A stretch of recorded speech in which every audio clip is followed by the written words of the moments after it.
Ron,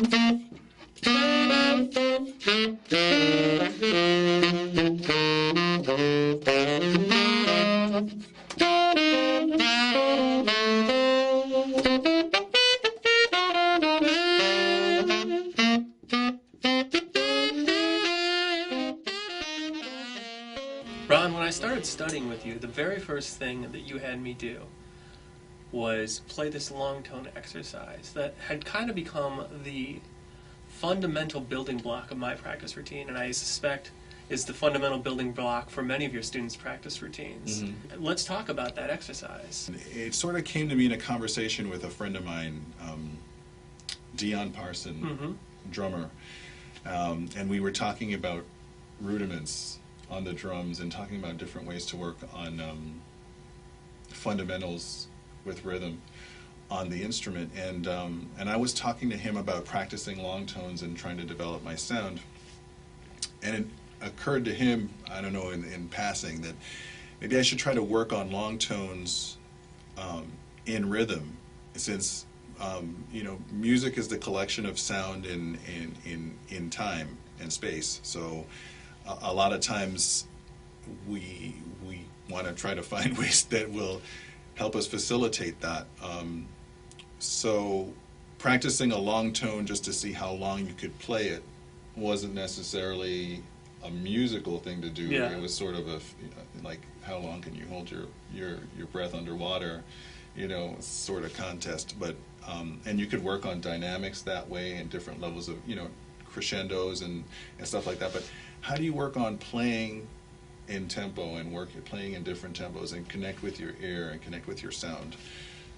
We started with the metronome at 60, and we did half notes, and we took breaths every 2 measures. And over the years, I found that for myself, I picked a scale that was in the middle of the horn, sort of low, and the middle of the horn, because I find that that's the part of the horn that you play the most. I didn't want to get down to the low register per se.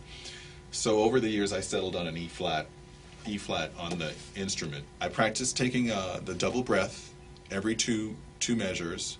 First thing that's super important about this is that realizing the only thing that moves on your face is your jaw.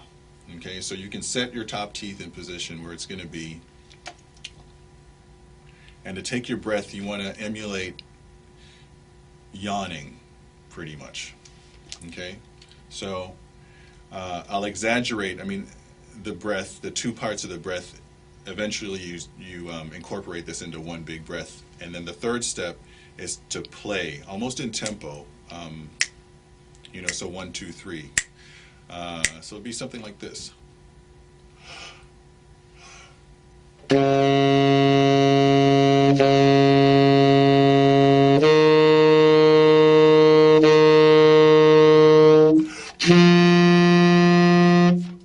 That helps me get connected to what tempo I'm going to play in.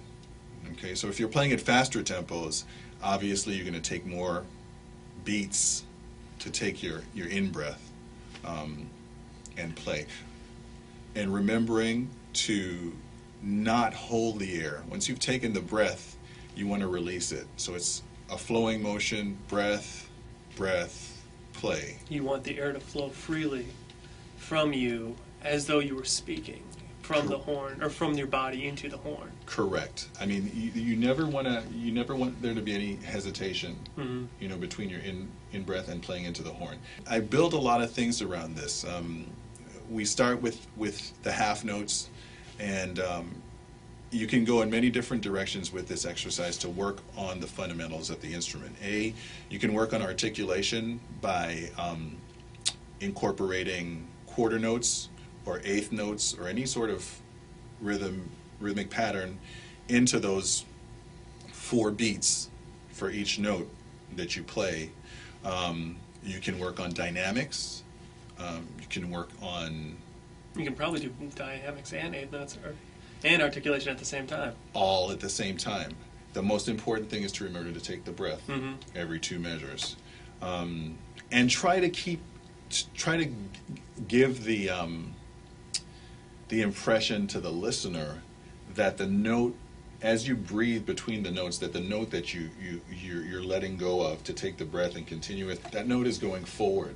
Because you have the opportunity to work on intonation in this sort of a setting as well, because you're working on things slowly, you can begin to work on different intervals in that space. You can work on lines and playing a line based, a 2-5-1 that might be 2 measures long, and then you can transpose it. You just play it off the scale, so then you end up playing in different keys. So I'd start off playing my line on E flat, and then I'd transpose it up a whole step and play it on F, and then play it on G, and et cetera, et cetera. Et cetera, exactly. You can work with chord voicings. You can work with a phrase from a melody of a song that you're working on and transpose it to different keys that way, and always be connected to your sound. And the last point that I probably would say about this exercise, if we go back to the basic exercise, is doing the half notes. If you do the exercise in succession for 15 to 20 minutes straight, you're probably going to spend more time with the instrument in your mouth than you normally would when you're performing. So this gives you an opportunity to really build up your chops. If you're going to play this exercise in different keys, I would stick with one half note exercise of playing a scale for like up to 3 weeks at a time.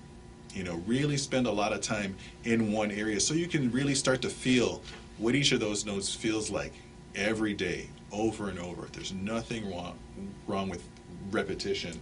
Yeah, I think I spent 2 months the first time after our first set of lessons working on that E flat scale, and then when I came back the next time for the next lesson, you had me play the F scale. Right.